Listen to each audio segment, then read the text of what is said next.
Un tiers des accusés recensés en varroïsme étaient des femmes assimilées à des sorcières. Parce que les sorcières, les vampires, les guérisseuses et les garous avaient souvent été confondus. La sanction concernait surtout les veuves, les épouses ou les filandières, exécutées sans distinction. En regardant de plus près la définition de filandière, j'étais tombée sur ça. Femme dont le métier est de filer.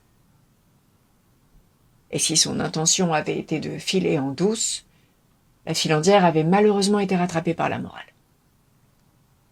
À l'image d'une certaine Véronica, jeune femme au tempérament indépendant, qui avait eu l'infortune de vivre en Moyenne-Allemagne au Moyen-Âge et à qui on avait tranché la tête avant de la condamner au bûcher pour être sûr qu'elle n'en revienne pas.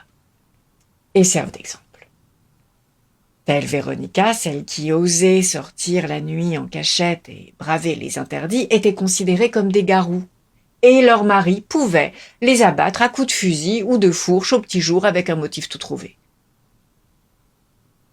Une légende roumaine racontait à ce propos la malédiction d'un fermier qui avait tué sa femme sous prétexte qu'elle était garou.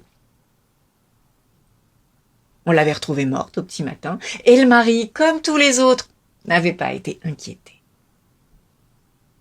Les jours qui avaient suivi l'assassinat, un loup, puis une meute entière s'étaient mise à harceler l'homme qui ne pouvait plus élever son troupeau tranquillement. Les loups, vengeurs et justiciers, étaient venus tous les soirs dévorer son troupeau jusqu'à la dernière tête. Pour certains, c'était la preuve qu'elle était effectivement garou et qu'il avait bien fait de lui faire la peau.